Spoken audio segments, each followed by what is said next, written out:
जैसे NMIMS scholarship जो राष्ट्रीय आय सह मेधा छात्रवृत्ति होता है, national means cum merit scholarship. ये किसका उद्देश्य होता है? 8वीं के बाद पढ़ाई छोड़ने से रोकने के लिए मेधावी छात्रों को प्रोत्साहन करना करने के लिए प्रोत्साहन राशि दी जाती है। कक्षा 9वीं से 12वीं तक पढ़ाई करने के लिए प्रतिवर्ष जो कि 12,000 रुपये की राशि सरकार देती है, छात्रवृत्ति मिलती है, ठीक है ना। राशि जो कि 12,000 प्रतिवर्ष मिलती है, ठीक है ना। 48,000 पूरा टोटल मिलता है, ठीक है। एलिजिबल जो कि छात्र सरकारी स्कूल में 8वीं कक्षा में जो पढ़ रहा है वही फॉर्म भर सकता है एनएमएमएस स्कॉलरशिप से। और उसके बाद परीक्षा पास होने के बाद जो एनएसपी पर अप्लाई करेंगे, उसके बाद उनको मिलेगा पैसा, ठीक है ना। तो कब आप ये फॉर्म भर सकते हैं? सातवीं कक्षा में 55% मार्क्स रहना चाहिए, तभी अप्लाई कर सकते हैं। और एग्जाम देना होता है, ठीक है ना। कक्षा 8वीं के फाइनल एग्जाम होने से पहले एनएमएमएस एग्जाम जो कि एनएमएमएस का पहले एग्जाम देना होगा, ठीक है ना। जैसे एनएमएमएस का फॉर्म भरना है, उसके बाद आपका एग्जाम होगा, ठीक है।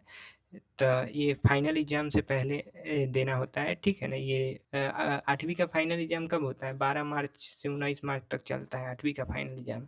कक्षा 8वीं में पढ़ रहे छात्र फॉर्म भर सकते हैं, ठीक है ना। आवेदक जो विद्यार्थी जैसे आवेदक का ना माता पिता का जो कि वार्षिक आय 3,50,000 से कम होना चाहिए। आय प्रमाण पत्र पिता के नाम पर बनाना होगा, जो कि 3,50,000 से कम का होना चाहिए। जो कि आवेदन शुरू तिथि जो कि 15 सितंबर में ये शुरू हो जाता है। 15 सितंबर 2025 में शुरू हुआ था और 15 अक्टूबर तक था, ठीक है ना, इसका लास्ट डेट। और फिर से शुरू हो गया था 26 जनवरी से 15 फरवरी तक था। उसके बाद यहाँ से एडमिट कार्ड जो कि 5 मार्च 2026 को आया था। परीक्षा तिथि 11 मार्च को ये परीक्षा हुआ 11 मार्च 2026 को। और आंसर की जो कि रिलीज जो कि 13 मार्च 2026 को आंसर की आया, ठीक है ना। और इसके बाद यहाँ से फाइनल आंसर की और मेरिट लिस्ट डेट जो कि 30 मार्च को आया, जो कि फाइनल मेरिट लिस्ट आया। इसमें पता चल गया कि पास हुए हैं कि नहीं हुए हैं। उसके बाद यहाँ से एनसीईआरटी स्टेट बोर्ड, जैसे 7वीं 8वीं के स्तर पर ही ये प्रश्न पूछे जाते हैं, जिसमें 2 पेपर होता है, ठीक है ना। एक होता है मैट और एक होता है सेट, ठीक है ना। मैट सेट से पूछा जाता है। मैट से जो कि 90 प्रश्न होते हैं, ठीक है ना। मैट से 90 प्रश्न और सेट से भी 90 प्रश्न पूछे जाते हैं। एनएमएमएस योग्यता हेतु आवश्यक आंसर की के अनुसार जैसे 90-90 180 का कुल पेपर होता है, ठीक है ना। 90 मैथ होता है और सेट होता है 90, ठीक है ना। उसके बाद ओबीसी और जनरल को 40% लाना होता है, 72 नंबर लाना होता है ओबीसी और जनरल को, 72 नंबर, ठीक है। उसके बाद एससी एसटी को 32% लाना होता है, 58 नंबर के आसपास लाना होता है। कोई नेगेटिव मार्किंग नहीं होता है इसमें, आराम से। हेलो दोस्तों, तो यहाँ से देखिए आपको जो आपको एनएमएमएस स्कॉलरशिप 2026 आपको सर्च करना है। उसके बाद फर्स्ट वाला जो वेबसाइट आएगा उस पर क्लिक करना है। उसके बाद यहाँ से आपका देखिए रिजल्ट दिख जाएगा, उस पर क्लिक करना है। उसके बाद यहाँ से देखिए आपका रिजल्ट दिख गया। उसके बाद यहाँ से देखिए आपको नीचे करना है, नीचे आना है। उसके बाद देखिए इसमें 2 परीक्षा होता है, एक मैथ होता है, एक सेट होता है, ठीक है ना। इसको मैथ को मेंटल एबिलिटी टेस्ट बोलते हैं, ठीक है ना। और ये 11 मार्च को एग्जाम हुआ था, वही लिखा हुआ है 11 मार्च। ये आंसर की है, ठीक है ना। आप चेक कर लिए होंगे, ठीक है। उसके बाद यहाँ से देखिए आपका कुछ सेट का होता है, एसएटी सेट है, ठीक है ना। इसका फुल नेम लिखा हुआ है। उसके बाद एग्जाम डेट जो कि 11 मार्च को हुआ था, तो यही लिखा हुआ है, ठीक है। उसके बाद यहाँ से सारा डिटेल है आंसर की का। उसके बाद देखिए यहाँ जिला वाइज जो जितने भी सिलेक्ट हुए हैं स्टूडेंट, उनका नाम है, ठीक है। फादर नेम वगैरह है, मदर नेम वगैरह है, ठीक है। उसके बाद यहाँ से डिस्ट्रिक्ट है, ठीक है ना। तो आपको यहाँ से अपना नाम चेक करने के लिए कि मेरा रिजल्ट आया है कि नहीं, ठीक है ना। इसके लिए आपको कंट्रोल एफ करना है, ठीक है ना। यहाँ से कंट्रोल एफ कीजिए। उसके बाद आपका जो भी नाम है वो लिख लीजिए। हम उदाहरण के लिए किसी का नाम लिख लिए। उसके बाद यहाँ से आपको सर्च कर लेना है। उसके बाद आपका ना हाईलाइट हो जाएगा कुछ इस प्रकार का। देखिए यहाँ से जानवी कुमारी यहाँ से हाईलाइट हो गया है कि नहीं, तो ऐसे ही आपका हाईलाइट हो जाएगा, ठीक है। तो ऐसे ही आप चेक कर लीजिएगा, ठीक है। एमएमएस का फॉर्म भरने के लिए कौन कौन डॉक्यूमेंट लगा था, ठीक है ना। आधार कार्ड लगा था और पिता के नाम पर आय प्रमाण पत्र बनवाना पड़ता है, ठीक है ना। 3,50,000 से कम का होना चाहिए, ठीक है ना, आय प्रमाण पत्र। और जाति प्रमाण पत्र और upload student photo with signature, मतलब फोटो के नीचे ना सिग्नेचर अपलोड रहना चाहिए, ठीक है ना। तो यही हुआ, ठीक है ना। उसके बाद यहाँ से परसेंटेज 7th क्लास में मतलब 7वीं क्लास में 55% मार्क्स होना चाहिए, ठीक है ना? तभी ये फॉर्म भर सकते हैं एनएमएमएस का। एनएमएमएस का वही फॉर्म भर सकता है जो 8वीं क्लास में पढ़ रहा हो, ठीक है ना? अ, वही फॉर्म भर सकता है। उसके बाद यहाँ से आधिकारिक वेबसाइट इस यहाँ ये वाला मार के आपको यहाँ से ऑनलाइन कर लेना है, ठीक है ना? अगर आपका आधार नंबर डालने से डिटेल नहीं आता है, जब ऑनलाइन करने जाते हैं तो आपका आधार नंबर डालने पर कोई डिटेल नहीं आता है, तो आपको ई शिक्षा कोष की वेबसाइट से अटेंडेंस अपडेट करवाना होगा, ठीक है ना? तो स्कूल में जाके आपको अटेंडेंस को अपडेट कराना होगा, ठीक है? उसके बाद जैसे देखिए फॉर्म को ना हमेशा हर साल रिन्यूअल करना पड़ता है, ठीक है ना? करना होगा। उसके बाद यहाँ से रिन्यूअल फॉर्म फिल करने के लिए आपको जैसे 9th और 11th में ना 55% मार्क्स होना चाहिए, एससी एसटी को 50% और 10th और 12th में फर्स्ट डिवीजन कैसे होना चाहिए, 60% रहना चाहिए। एससी एसटी को 55% भी रहेगा, कोई बात नहीं, फॉर्म भर सकते हैं। उसके बाद यहाँ से देखिए और रिन्यूअल करने के लिए ना आपको आधार कार्ड, बैंक खाता रहना चाहिए, 10वीं का मार्कशीट और आय प्रमाण पत्र रहना चाहिए, ठीक है? और उसके बाद एनएमएमएस एग्जाम अगर पास कर जाते हैं, ठीक है ना? एनएमएमएस एग्जाम पास हो जाते हैं ना, तो एनएमएमएस स्कॉलरशिप जो कि एनएसपी पर अप्लाई करना होता है। एनएमएमएस एग्जाम पास कर जाते हैं, आपका रिजल्ट आ जाता है, तो आपको जो कि एनएसपी पर अप्लाई करना रहता है, ठीक है?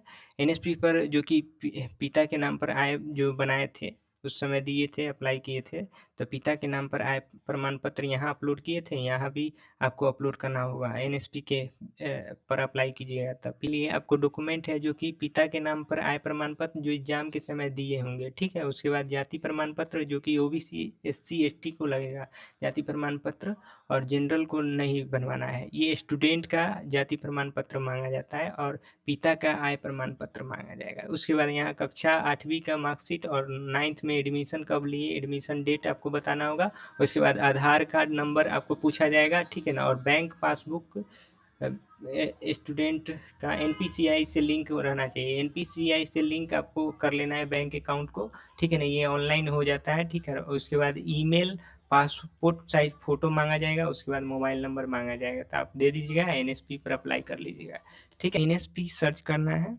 ठीक है? आपको गूगल में आना है, उसके बाद यहाँ से एनएसपी आपको सर्च करना है, उसके बाद एनएसपी सर्च कीजिएगा, उसके बाद 3 लाइन पर ऑप्शन दिखेगा, उस पर क्लिक करना है। उसके बाद स्कीम ऑन एनएसपी आपको उस पर क्लिक करना है। उसके बाद यहाँ से बहुत सारा स्कॉलरशिप का दिख जाएगा, जैसे department of improvement of person disability का है, पर्सन मतलब डिपार्टमेंट ऑफ हायर एजुकेशन और मिनिस्ट्री ऑफ ट्राइबल अफेयर्स और डिपार्टमेंट ऑफ स्कूल लिटरेसी, तो यही इस पर क्लिक करना है। उसके बाद यहाँ से national means cum merit scholarship जब भी यहाँ से चालू होगा तो यहाँ से आपको देखते रहना है, ठीक है ना? ऐसे ही देखिएगा 2 जून को ही स्टार्ट हो जाएगा आपका, ठीक है ना? तो 2 जून को आएगा और उसके बाद आप अप्लाई कर दीजिएगा और आपको जो कि स्कूल में आपको जमा कर देना है, ठीक है ना? तो आप यहाँ से 2 जून को चालू होगा और अप्लाई कर दीजिएगा। कौन-कौन डॉक्यूमेंट का ज़रूरत होगा, ठीक है ना? एनएसपी पर अप्लाई करने के लिए, और अप्लाई कैसे कीजिएगा? देखिए यहाँ से अप्लाई करने के लिए अप्लाई फॉर स्कॉलरशिप का ऑप्शन दिख रहा है, उस पर क्लिक कीजिएगा। उसके बाद यहाँ से वेट करना है, ठीक है? उसके बाद देखिए यहाँ सबसे पहले ओटीआर करना रहता है, ठीक है ना? तो ओटीआर यहाँ से देखिए आपको ना ओटीआर कर लीजिएगा, मेरे चैनल पर अपलोड है वीडियो, वो ओटीआर कर लीजिएगा। उसके बाद यहाँ से लॉगिन विथ ओटीआर का ऑप्शन दिखेगा, ठीक है? देखिए यहाँ से ओटीआर नंबर और यहाँ से पासवर्ड डालिएगा, उसके बाद यहाँ से आपको लॉगिन करना है, ठीक है?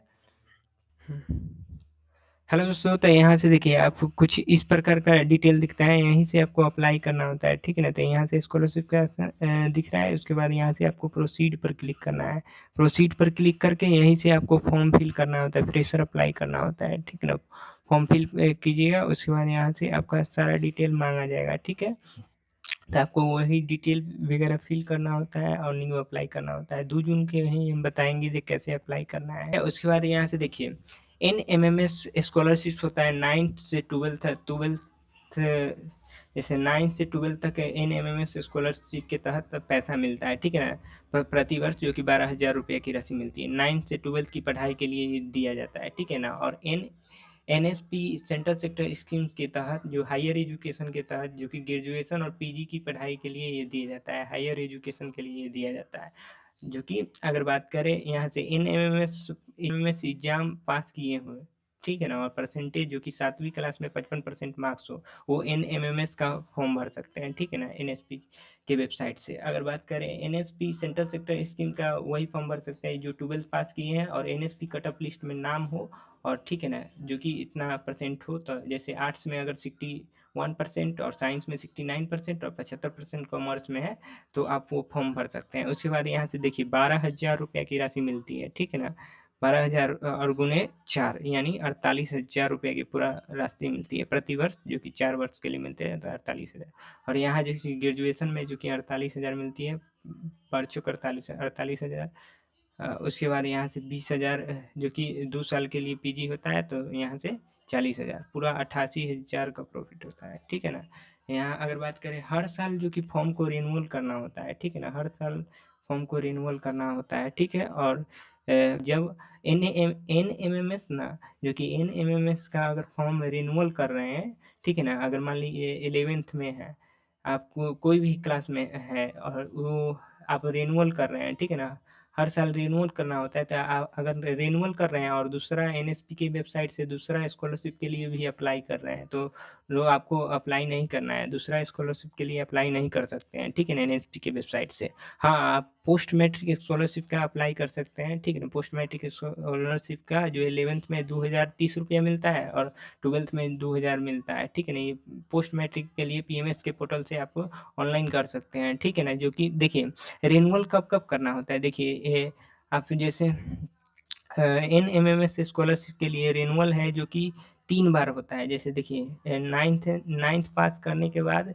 आपको रिन्यूअल करना होगा, जो कि 10th तक जो कि स्कॉलरशिप जारी रहे, इसलिए आपको, ठीक है ना, आपको रिन्यूअल करना होगा। उसके बाद यहाँ से आपको 10th पास करते हैं, उसके बाद आपको रिन्यूअल करना होगा, ठीक है ना, रिन्यूअल करना होगा। उसके बाद आप 11th पास करते हैं, उसके बाद रिन्यूअल करना होगा, रिन्यूअल करना होगा, ठीक है ना, रिन्यूअल करना होगा। उसके बाद यहाँ से देखिए फर्स्ट बार तो आप फ्रेशर अप्लाई कर देते हैं, फ्रेशर अप्लाई करते हैं, ठीक है ना।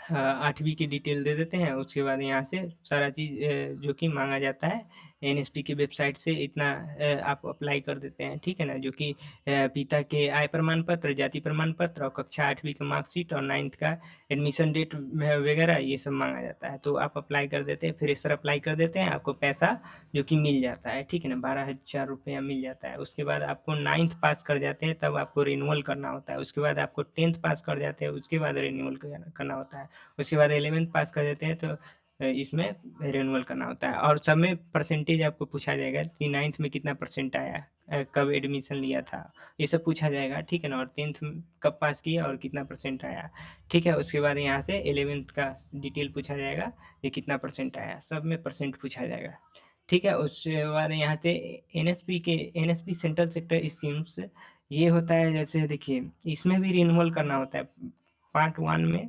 पहले तो पार्ट 1 में आपको करना होगा, देखिए जैसे पार्ट 1 में पहले फ्रेशर अप्लाई कर देते हैं, इसमें भी फ्रेशर अप्लाई, इसमें भी 3 बार रिन्यूअल करना होता है। पहले फ्रेशर अप्लाई कर देते हैं, उसके बाद आपको मिल जाता है पैसा, ठीक है ना, 12,000 रुपये की राशि मिल जाती है, ठीक है। और उसके बाद पार्ट 2 में करना होता है, पार्ट 2 में रिन्यूअल करना होता है। उसके बाद यहाँ से पार्ट 3 में करना होता है, पार्ट 3 में, उसके बाद पार्ट 4 में करना होता है। प्रत्येक वर्ष करना होता है, ठीक नहीं, ये प्रत्येक वर्ष करना होता है, पार्ट 3 पार्ट 4 ये में करना होता है। शुरू में 12,000 रुपया फ्रेशर अप्लाई करते हैं, उसके बाद मिल जाता है। उसके बाद पार्ट 2 पार्ट 3 पार्ट 4 में रिन्यूअल करना होता है, ठीक है।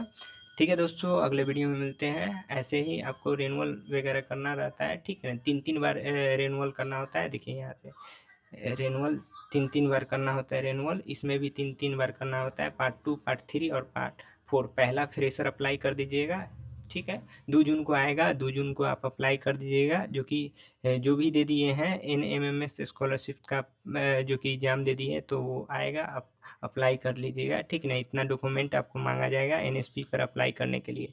अभी नहीं आया है एनएसपी के, 2 जून 2026 को आएगा, ठीक है ना, 2 जून 2026 को अप्लाई डेट आ जाएगा। आप अप्लाई कर लीजिएगा, 2 जून को आएगा, ठीक है, 2 जून को आएगा, आप अप्लाई कर लीजिएगा एनएसपी की वेबसाइट से,